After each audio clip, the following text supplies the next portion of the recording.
1 Crônicas 12, 8 e 14, eu quero compartilhar esta palavra com você, sob o título, Use Armas Espirituais. E eu ia combinar com o louvor para cantar esse hino que foi cantado, e eu acabei não combinando, e eles cantaram. Então nós sabemos que Deus está no controle, né?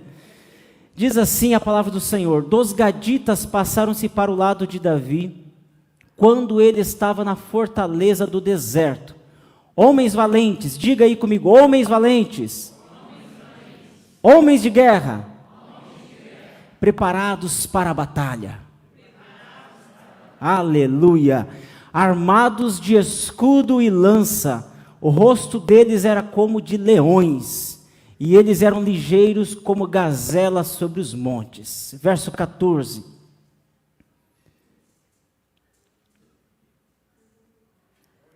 Estes dos filhos de Gade, os gaditas, foram capitães do exército. Olha só, o menor valia por 100 homens, e o maior valia por 1000. Diga glória a Deus. Você é valente? Dê sinal, se você for valente, faz assim. Se você está em dúvida, faz assim. Nós somos valentes, amém? Por mais que a gente não tenha cara de brabo, né? Eu não tenho essa cara de brabo, assim. E em algum momento eu não sou tão valente, assim. Já teve vezes eu correr de medo. Eu estava andando, tinha uns 12 anos, estava sozinho na rua, assim, de repente eu olhei para trás, tinha uma pessoa correndo e dando um sinal, assim. Eu falei assim, vai me pegar. Saí correndo, entrei numa casa, pedi abrigo. Fui pedir asilo numa casa de medo. E teve uma vez também que eu soltava raia, mas soltava mais dentro do quintal, mas meu irmão, abaixo de mim, gostava de vez em quando de soltar raia. E sabe aquelas brincadeiras de passar cerol e um torar a raia do outro, e de repente alguém torou a raia do meu irmão. Peguei minha bicicleta Sandal 18 marchas, azul, desci a rua de chão, cheguei, dei uma derrapada, joguei a bicicleta para o lado e falei, devolve a raia do meu irmão. Daí o rapaz, o menino, né, todo piá, né, falou assim, eu vou chamar, tinha um valentão na vila, né, vou chamar ele para te bater. Falei, pode chamar quem você quiser, mas eu vou levar a raia do meu irmão. E levei a raia do meu irmão. Ninguém me bateu, mas eu fiquei com medo, né, se ele viesse atrás. Ele era bem maior do que eu, mas eu peguei a bicicleta e voltei para casa, corri. E tem esses momentos de valentia da gente, mas eu não sou tão valente assim, não sou tão bravo. Tem algumas coisas que me tiram do sério, mas são algumas coisas bem específicas, bem pontuais. Mas não tem, às vezes, que dá vontade de ter cara de brabo? Você não tem vontade, às vezes, assim, de alguém correr só de olhar para você? Assim, fechar a cara e alguém dar no pé? Eu tenho, às vezes eu tenho vontade. Né, de fazer cara feia para ver se alguém corre, mas ninguém corre. Mas dá vontade. Dá vontade. E imagine um assaltante vindo para te roubar. E quando ele olha para você, ele sai tremendo de medo e corre. Não seria bom? Seria bom, né? Puxa vida, seria o máximo acontecer isso com a gente.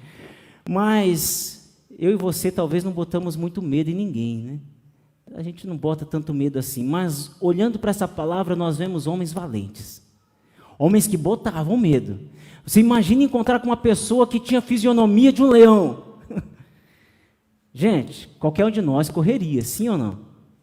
Assim, tremeria diante de uma pessoa com um aspecto tão assustador desses. E eram homens que faziam parte do exército do rei Davi.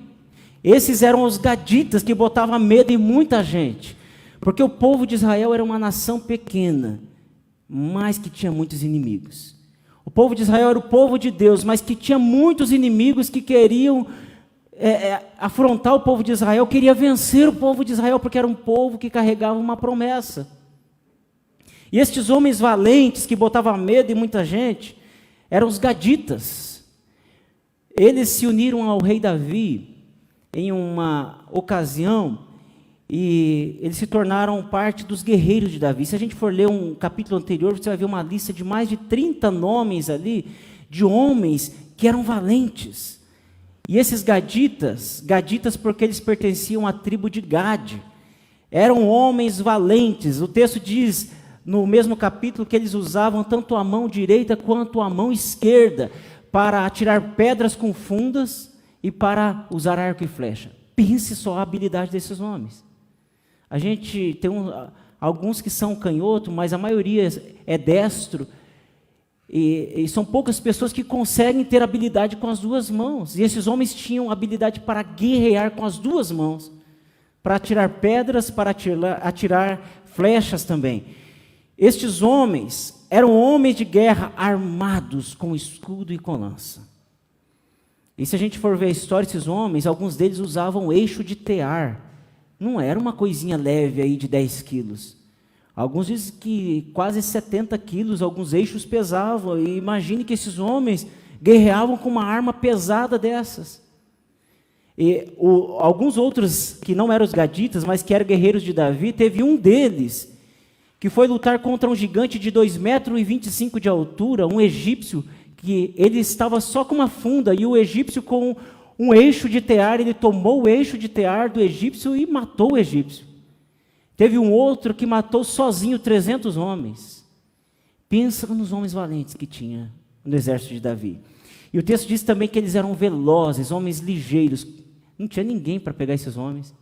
Homens valentes, homens experientes na guerra, destros, habilidosos, habilidosos com as duas mãos e ainda ligeiros.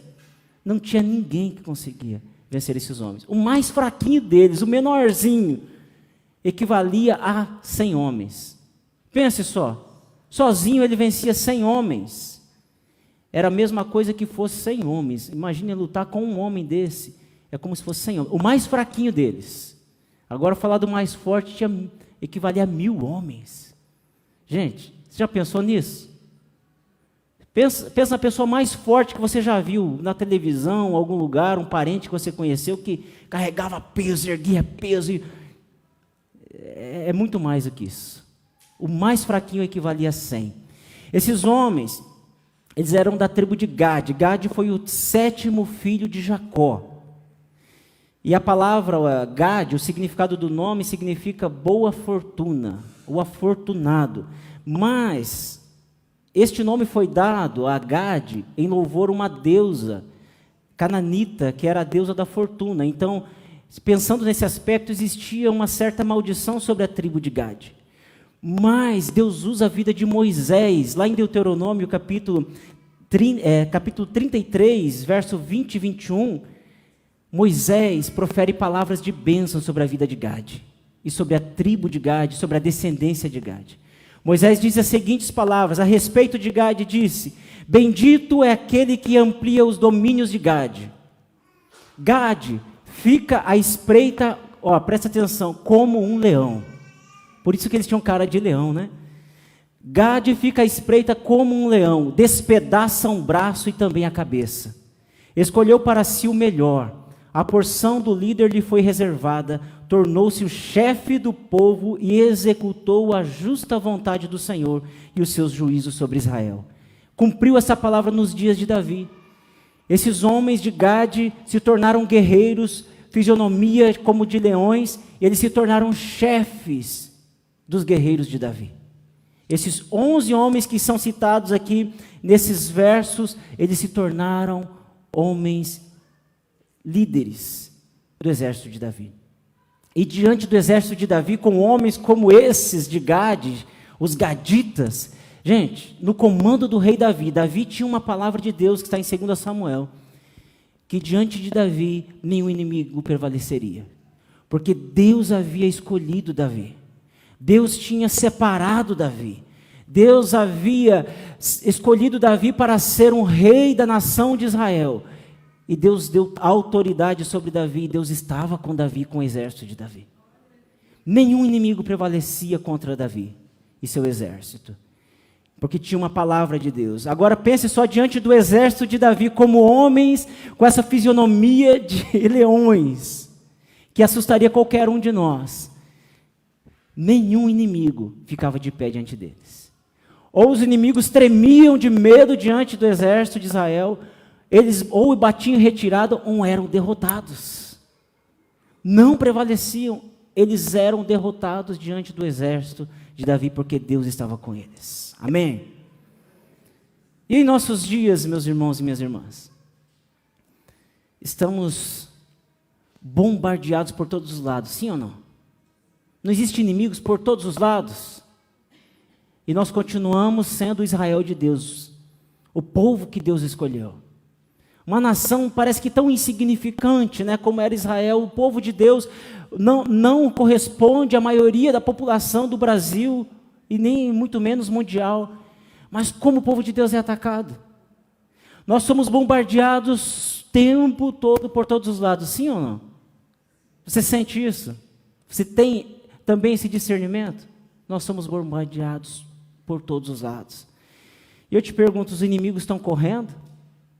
Os inimigos estão tremendo diante de nós, da igreja de Deus, diante de mim e de você? Ou os inimigos, os nossos inimigos estão rindo na nossa cara? Como o filisteu, o gigante Golias fez diante do exército de Israel, dizendo, esse povinho aí eu vou derrotar todos vocês. Até que Deus levanta Davi. Como o inimigo está agindo diante de nós? Sabe que o inimigo está com medo de nós? Ele está tremendo, eu ia falar assim, o inimigo vai falar assim, meu Deus, não, ele não vai falar isso, né? O inimigo olhar para nós e falar assim, não tem jeito para nós. Para nós não tem jeito. Vamos bater em retirada, vamos procurar outro lugar, porque diante desse homem, diante dessa mulher, diante desse homem de oração, desta mulher cheia de poder, não dá para ficar. Você concorda que nós estamos sendo bombardeados? Basta olhar para quem tem filhos. Os nossos filhos estão sendo bombardeados intencionalmente no sistema educacional dos nossos dias. Você coloca o filho na escola para que ele aprenda a ler, escrever, para ser alguém na vida, mas os nossos filhos estão sendo bombardeados. Sim ou não? Ainda bem que tem alguns servos de Deus lá que também estão sendo bombardeados. As nossas famílias são alvo de ataques constantemente. Você conversa com um com o outro, você vê que as nossas famílias têm padecido. Em todas as famílias praticamente tem alguém passando algum tipo de situação, porque as famílias são alvo de ataques do inimigo. O inimigo ele não está de brincadeira, você concorda? O inimigo não está de brincadeira. O problema é que às vezes eu tenho a impressão de que nós estamos nos simpatizando com o inimigo. Fala, não, acho que não é tanto assim. O inimigo não está de brincadeira, meus irmãos. O inimigo, ele não brinca. E ele vem ao longo da história atacando a igreja. E parece que nos últimos dias, ele está atacando com mais ênfase, porque ele sabe que não tem mais jeito para ele. Jesus está voltando. Ele sabe que nós vamos chegar na glória logo, logo. Ele sabe que a igreja está se preparando, mas se ele puder manchar o vestido da noiva, ele vai manchar. Se ele puder atrapalhar as bodas, ele vai atrapalhar. Se ele puder jogar areia na comida, ele vai jogar. O inimigo não está de brincadeira, ele está atacando usando todas as armas que ele tem. E nos nossos dias nós temos tantas opções que nós damos para o inimigo. O inimigo está atacando. E por isso, não basta ser crente, apenas crente. Não basta ter título de crente ou rótulo de crente. Isso não basta. Não basta ter cheiro de crente, jeito de crente, fala de crente. Precisa ser crente de verdade. Diga para o teu irmão aí, não basta ser crente. Você concorda com isso ou não? Não basta ser crente. Não é só ser crente, não é só ter o título de crente, não é só ter a aparência de crente, precisamos ir mais além. Fazemos parte de um exército infalível e nós cantamos aqui nessa noite, amém? Fazemos parte de um exército infalível, nosso capitão é Jesus Cristo, aquele que venceu a morte, o leão da tribo de Judá. Se esses homens aqui tinham fisionomia de leão, nós temos aquele que comanda o nosso exército, que é o leão da tribo de Judá. Ele não só tem o aspecto de leão, ele é o leão. E ele ruge como leão, porque ele é leão e ele põe nossos inimigos em retirada.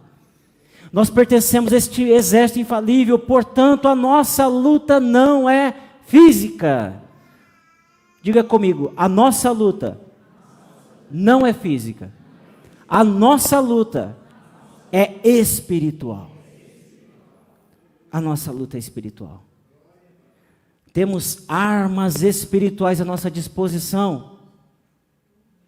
Quantas armas espirituais tem à nossa disposição? Tem um arsenal de armas espirituais à nossa disposição. Nós temos poder disponível para vencer o inimigo à nossa disposição. Nós temos. Mas qual é o problema então, se nós temos armas à nossa disposição, se nós temos poder, que é só clamarmos que vem, qual é o problema? O problema é que buscamos soluções em nós mesmos, mais uma vez. Buscamos soluções em nós mesmos, nós procuramos respostas em nós procuramos armas em nós procuramos forças em nós procuramos soluções em nós. E a gente fala algumas vezes assim, não, isso aí eu sei resolver, eu tiro de letra. E aí é o que está acontecendo. Muitos estão sendo destruídos. E é por isso que muitos estão cansados, afadigados, desgastados, arruinados. E é por isso que muitos não aguentam mais, estão dizendo assim, olha, já não tem mais jeito, não aguento mais, estão entregando a vitória para o inimigo. Mas o que fazer? Nós conhecemos, como crentes, não é novidade para ninguém que nós temos inimigo. Nós conhecemos que tem armas à nossa disposição. Nós sabemos e temos convicção que nós temos um exército infalível, que é o leão da tribo de Judá, que está à frente desse exército. Nós sabemos que se nós formos neste lugar onde tem essas armas, nós vamos ser revestidos. Mas o que fazer diante das situações que nos cercam, dos bombardeios que vêm sobre nós todos os dias? O que fazer? Eu posso sugerir algumas opções. Nós temos a opção de fugir. Nós temos a opção de dar no pé. Perna para quem te quer. Nós temos essa opção. Nós temos também a opção de achar que é normal. Toda a vida aconteceu ataques à igreja, toda a vida aconteceu bombardeios, toda a vida aconteceu isso, então isso é normal. Logo vai passar, ou alguém vai se levantar, vai se importar e vai fazer alguma coisa, desde que não seja eu. Nós temos a opção também de fazer de conta que nada está acontecendo. Eu falei assim, não, na minha casa não chegou isso aí que estão falando. Eu não tenho mais criança na minha casa. Meus filhos já estão todos criados. Eu já não tenho mais problema com... Meu casamento está estabilizado, minha família está estabilizada. Então, assim, eu não sofro esse tipo de ataque. Nós temos essas opções de achar que tudo é normal, de fugir, de fazer vista grossa, porém, nós podemos ser atingidos em algum momento. Aliás, nós já estamos sendo atingidos. Alguém próximo a nós está sendo atingido pelos ataques do inimigo. E muitos de nós estamos cansados, desgastados, sem forças. É só olhar um pouquinho para perto do nosso contexto, de alguém que você encontra na rua, na fila do pão, e você vai ver que tem gente desgastada. A nossa luta, ela não é física, amém? A nossa luta é espiritual, e precisamos usar armas espirituais. Para luta espiritual se usa o quê? Armas espirituais. Você não vai guerrear com uma arma que não é compatível ao ataque. Mas precisamos usar armas espirituais. 2 Coríntios capítulo 10, verso 3 e 4, palavra poderosa do Senhor para nós. Nos diz assim: embora estando na carne, não militamos segundo a carne. As armas da nossa milícia não são carnais, mas sim poderosas em Deus para destruir as fortalezas. Nós estamos numa luta. Nós estamos numa batalha. Nós que somos crentes, que servimos ao exército de Deus vivo, em todo tempo, desde que você ergueu a sua mão, desde que você entregou a sua vida para o Senhor Jesus, você foi convidado para este exército e você está numa batalha. Desde que você recebeu Jesus como Senhor e Salvador da sua vida, você está numa guerra. Você está numa guerra. Então nós precisamos o quê? Nos posicionar. Nós precisamos nos posicionar, porque a luta não é física, a luta é espiritual. Então nós precisamos tomar uma posição. Não é hora da gente falar assim: sou crente, mas só no domingo. Sou crente, mas eu não quero me posicionar tanto assim. Sou crente, mas deixa que os outros façam, vão para a batalha. Eu prefiro ficar aqui. Nós precisamos tomar uma posição. Nós precisamos nos posicionar. E eu gostaria de compartilhar algumas armas que nós podemos usar. Existem diversas armas espirituais que estão à nossa disposição que podemos utilizar. Existe a verdade, que é uma arma contra a mentira. Existe o amor, que é uma arma que vence o ódio. Existe a sabedoria, que vence o engano. Existe a fé, que vence a incredulidade. E tem tantas outras armas que nós podemos colocar em prática como armas espirituais. Mas eu quero compartilhar 3 armas. Primeira arma da adoração. Use a arma da adoração. A adoração. Existem diversos estudos a respeito de música. Que a música causa um efeito no ser humano, nos animais e até mesmo na natureza. Até em plantações de azeitona, por exemplo, uma advogada resolveu de brincadeira começar a cultivar azeitonas, espalhou 60 caixas de som com música clássica no meio das azeitonas e, para surpresa dela, começou a produzir mais azeitonas. Até nas azeitonas a música tem efeito. Agora, imagine o efeito que pode produzir no mundo espiritual quando seus lábios se abrem para adorar ao Senhor. Se uma azeitona tem uma produção melhor, quem dirá nós, que somos muito mais que um caroço de azeitona, né? Valemos muito mais que alguns pardais, diz a palavra do Senhor. O que pode acontecer se nós entronizarmos o Senhor Jesus com os nossos lábios? Começarmos a declarar na nossa casa, quando vem a tempestade, quando vem as dificuldades, quando os problemas começam a surgir, a gente começa a dizer: poderoso Deus, minha alma anseia por Ti. Ao que está sentado no trono, e ao Cordeiro seja a honra, a glória, a louvor, a adoração, ao único que é digno de receber. O que pode acontecer quando os nossos lábios se abrirem à adoração ao Senhor? Que impacto isso pode ter no mundo espiritual? Não importa se você fez aula de canto ou não, não importa se você é afinado ou não. A adoração não está dizendo a respeito da sua afinação, mas está dizendo a respeito do teu coração para com Deus. Use a arma da adoração. Imagine se a tempestade começa a se levantar e você se posiciona em adoração e começa a clamar dizendo: Deus, Tu és entronizado aqui. Esta casa é Tua, esta casa é do Senhor, pode entrar. Mude as coisas de lugar, faz o que o Senhor quiser fazer. E a gente começar a entronizar o Senhor com atos de adoração, cantando, declamando, lendo salmos, mas entronizando o Senhor. centralidade em Deus, centralidade no Senhor, você pode ter certeza que a adoração vai romper cadeias. Pode ter certeza que as tempestades vão se acalmar. É a palavra do Senhor que nos garante isso. Quando nós olhamos para Salmos, nós vemos o rei Davi adorando ao Senhor, falando com o Senhor, e os inimigos batendo em retirada. Ele sabia o segredo de vencer uma guerra. Uma das armas é a adoração.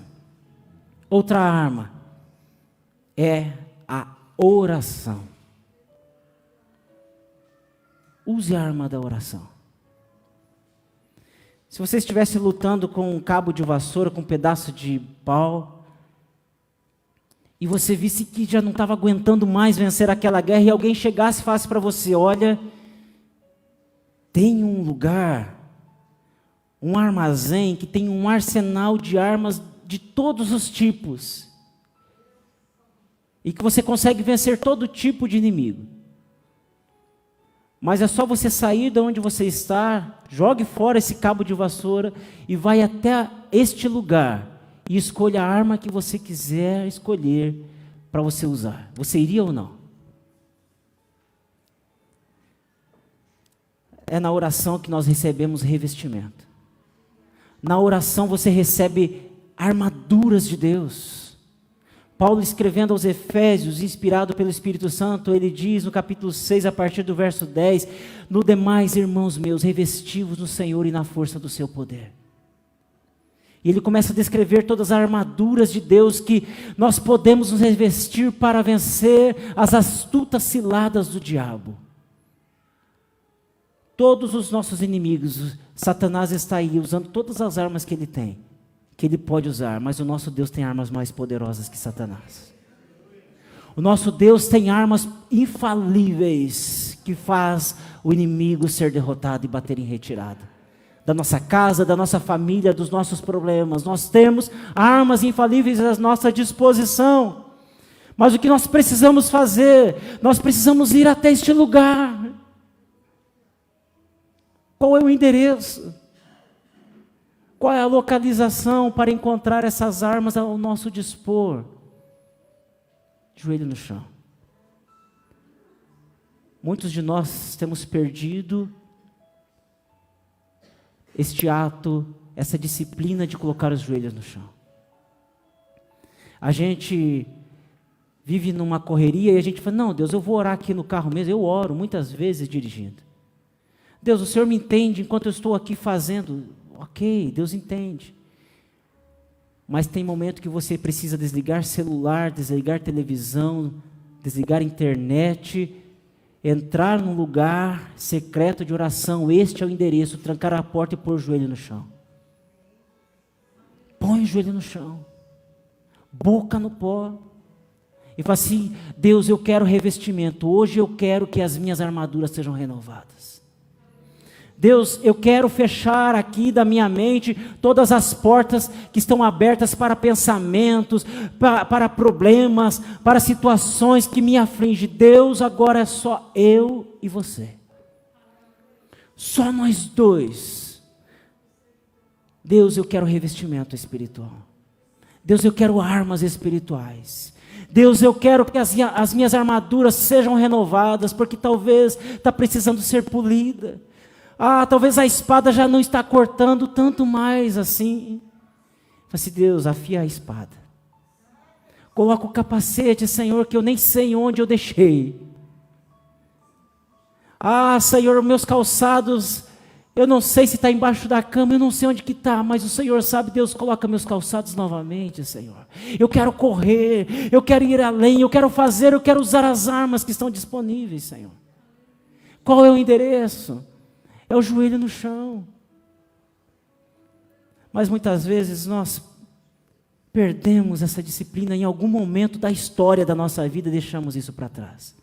E eu te pergunto, é novidade para você isso ou não? Falar sobre oração é algo novo para você? Alguém não sabia sobre oração? Alguém não sabia que a oração é uma arma poderosa? A oração é uma arma poderosa, todos nós sabemos disso. Mas nós precisamos ser lembrados, sim ou não? Que que nós precisamos entrar lá no nosso quarto, seja à noite, de madrugada, pela manhã, mas um momento exclusivo para revestimento espiritual. E as armas espirituais que vão fazer com que nós lutemos espiritualmente e saiamos vitoriosos em nome de Jesus. A outra arma, alguém sugere? Adoração, oração, qual é a outra arma? A palavra. Use a arma da palavra. Hoje nós temos tantos recursos, Bíblia gravada, Bíblia no YouTube, Bíblia de todo tipo, Bíblia em todas as versões. Se vende Bíblia como nunca vendeu na história. Se exporta a Bíblia, se traduz Bíblia. Mas será que se lê Bíblia? Final de ano, início do ano, a gente distribui aqui na igreja um papelzinho assim com um plano de leitura para se ler a Bíblia em um ano. Ano passado eu ouvi alguns poucos que testemunharam que conseguiram concluir a leitura em um ano. A palavra é uma arma poderosa para você combater os falsos ensinos. A palavra é uma arma poderosa para combater o inimigo quando ele vem com mentiras. A palavra de Deus é uma arma poderosa contra os ataques dos nossos dias, onde nós entramos no noticiário, no celular, ou paramos em frente à televisão, a gente começa a ver tantas notícias, tempo de fake news, e atacando a fé e falando tanta coisa, e alguém fala assim, será que é verdade? Acho que tem razão. Eu acho que é por aí, e vai dividindo opiniões, e poucos são aqueles que vão consultar na palavra. A palavra é uma arma poderosa. E eu te pergunto, como você vai combater o inimigo com a palavra sem conhecer a palavra? Outro dia alguém veio querer combater algo que eu tinha dito. E falou assim, eu discordo. Outro dia, já faz tempo, muito tempo. E eu vou provar dentro da Bíblia, só que eu não sei onde está escrito. Falei, tudo bem, vamos marcar um horário para você me mostrar onde que está. Dei até um tempo, mas nunca voltou. E como nós vamos combater o inimigo com a palavra se nós não conhecemos a palavra? Como nós vamos vencer os conceitos que estão sendo expostos, escrachados, se nós não conhecemos a bússola? Como nós vamos conhecer sobre Deus, o Deus que nós servimos, se nós não lemos? A maior revelação está aqui. Quando nós lemos a palavra, nós conhecemos a Deus. Quando nós lemos a palavra, nós somos transformados. Quando nós lemos a palavra nos lê. E a palavra vai dizendo assim, filho, olha, isso aqui ainda está amassado, precisa desamassar. Precisa passar, ir lá no martelinho de ouro. Filho, isso aqui ainda não está meio desalinhado, precisa alinhar. A palavra nos lê e a palavra nos orienta, fala assim, é aqui. Aí o inimigo não tem do que nos acusar. Quando o inimigo vem com mentira, fala assim, espera aí, está aqui. Vê se eu estou fora das regras que estão aqui. A palavra é a nossa única regra de fé e prática. É ela que nos orienta. Como nós adquirimos fé? Lendo a palavra do Senhor. Como nós conhecemos as armaduras que nós precisamos? Na palavra do Senhor. Nós precisamos ler a palavra. Mas dá sono. Nem que durma lendo a palavra, mas leia a palavra. Leia a palavra. Tem gente que fica um tempo lendo alguns sites assim que não são tão agradáveis, de notícias, de histórias, de perfis. Fica até horas se for necessário, mas e a palavra? E aqui tem coisas fantásticas. Esses dias eu me peguei me deliciando com genealogia. Falei assim, Deus, que coisa maravilhosa que o Senhor fez. O Senhor visita a história. E vendo o poder de Deus na história, esse gerou aquele, e daí a gente vendo assim, uau, que coisa tremenda. Até genealogia vai encantando a gente. Mas nós precisamos voltar à palavra. É na palavra Quando nós lemos a palavra, nós somos fortalecidos. Quando nós lemos a palavra, nós somos sustentados, é o alimento que nós precisamos. E precisamos ler quando? Qual é a frequência de ler a palavra? Todos os dias. Meditar na palavra. Tira um trecho, leia a palavra, ou selecione um texto e fala assim: Deus, o que o Senhor quer me falar através desse texto? E leia 1, 2, 3, 4, 5 vezes se for preciso, e comece a ouvir Deus através da palavra. Deus fala conosco através da palavra. Deus nos fortalece através da palavra. Então medite todos os dias na palavra. Amém? Para que quando o inimigo quiser te atacar, quiser atacar alguém da sua casa, fale assim: espera aí. Jesus estava no deserto e o diabo veio atacar Jesus com o quê? Com a palavra. Mas como Jesus venceu o diabo? Através da palavra. Então é através da palavra que nós vamos ser vitoriosos também. Então use a arma da adoração, use a arma da oração e use a arma da palavra de Deus. A nossa luta, ela não é física, ela é espiritual. Amém? Quem é mais poderoso que o nosso Deus? Quem é mais poderoso que o nosso Deus? Ninguém. Você pode procurar em todas as histórias de todas as religiões, não existe um Deus poderoso como o nosso Deus. Nem algum que chega ali perto, se assemelha, nenhum. Porque o nosso Deus é todo poderoso. Criador do universo, Deus que venceu todas as batalhas, e nem a morte pôde deter Jesus. Nem o inferno pôde deter Jesus. Talvez o diabo já estava celebrando a vitória, mas o nosso Jesus ressuscitou e está vivo para todo sempre. Quero convidar você a colocar-se em pé. Você recebe esta palavra? Amém. Aleluia. Vamos agradecer ao Senhor. Pai, nós te agradecemos por tudo que o Senhor já fez, ó Pai, neste lugar. Obrigado pelas histórias, as novas histórias que estão sendo escritas a partir de hoje. Obrigado pelas cadeias que foram rompidas nessa noite, pelas correntes que caíram por terra. Obrigado, Deus amado, pela libertação dos pensamentos que estavam cativos a Satanás, mas que agora pertencem ao Senhor. Obrigado pelas emoções que estavam fragilizadas, atacadas, feridas, mas que agora foram curadas pelo Senhor. Obrigado, Deus, pelos lares que foram alcançados pela Tua salvação. Obrigado, Deus amado, pelas pessoas que estão se levantando como soldados valentes do Senhor. Obrigado por aqueles, ó Deus, que estão, ó Pai, se levantando como homens que equivalem a 100 homens, Senhor, cheios do Teu poder, homens e mulheres revestidos, Senhor, homens e mulheres que não vai mais abaixar a cabeça em frente à situação, em frente à afronta do inimigo, em frente às mentiras, em frente aos ataques. Ó Pai amado, muito obrigado por levantar estes homens e essas mulheres em nome do Senhor Jesus. E ainda eu quero pedir por cada um, ó Pai amado, que tenha intercedido e tenha te buscado nessa noite. Que o Senhor livra de toda a retaliação do inimigo, ó Pai. Livra de todo ataque do inimigo, Senhor.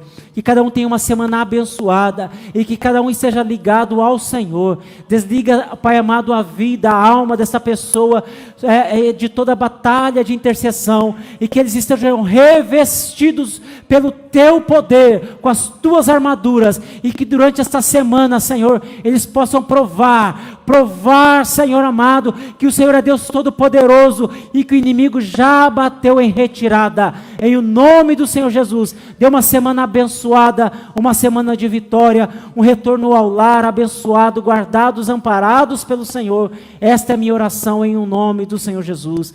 Amém, Jesus. Amém. Meus amados e queridos irmãos e irmãs, que o grande amor do eterno Pai, que a graça e a paz do nosso Senhor e Salvador Jesus Cristo, que as consolações e a comunhão do Espírito Santo de Deus estejam presentes na vida de cada um de vocês, e todos dizem amém. Deus abençoe a todos em nome de Jesus. Tenha uma semana abençoada. Não saia sem cumprimentar pelo menos 3 irmãos aí.